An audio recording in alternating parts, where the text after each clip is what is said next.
जब आप नीट 27 का प्रिपरेशन करेंगे तो आपको देखना होगा कि जो बच्चा सबसे स्टार्टिंग में जो प्रिपरेशन कर रहा होता है पता है, तो मैक्सिमम जैसे मान लो आप 22 लाख बच्चा 23 लाख बच्चा जो भी है बेटा, वो इस ग्राफ के अकॉर्डिंग काम करता है। मतलब वो क्या करेगा ना, इतने सारे बच्चे मेहनत कर रहे होते हैं, डेली क्लास लेना, रिविजन लेना, जो भी सारी चीजें होती है, टेस्ट देना, सब कुछ चीजें करते हैं। लेकिन जैसे समय निकलता जाता है धीरे धीरे बच्चों का जो ग्राफ है ना बेटा, वो इस तरह की तरफ शिफ्ट हो जाता है। कैसे होगा, थोड़े समय के बाद आप देखेंगे कुछ बच्चे ऐसे होंगे जो क्लास को बंक करना स्टार्ट कर देंगे। थोड़े समय के बाद देखेंगे आप वो बच्चा टेस्ट नहीं दे रहा है, रिवीजन नहीं कर रहे हैं। तो जो कंपटीशन होता है ना लास्ट तक बेटा 22-23 लाख में नहीं होता है, उसके बाद थोड़े दिन के बाद में 2 महीने 1.5 महीने के बाद में ये 15 से 18 लाख बच्चे रह जाते हैं। उसके बाद और देखेंगे बेटा आप लोग, जैसे आप दिवाली के बाद का समय ले लो तो यहाँ पर आपके पास में लगभग 8 से 10 लाख बच्चा ऐसा होता है जो कंपटीशन में बना है, मेहनत कर रहा है, पढ़ाई कर रहा है। लेकिन उसके बाद थोड़े समय के बाद जब आप देखेंगे तो धीरे धीरे मेरे भाई लास्ट तक जो आपका अप्रैल और मई का जो महीना होता है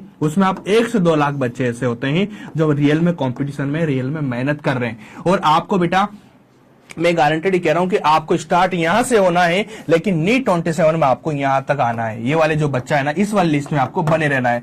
तो मैं गारंटेड कह रहा हूं कि 2027 में बेटा आपका आराम से 680 तक, उसके भी प्लस आप चले जाओगे। ठीक है, 700 तक भी आप टच कर सकते हो अगर आपने ये वाली चीज करी तो।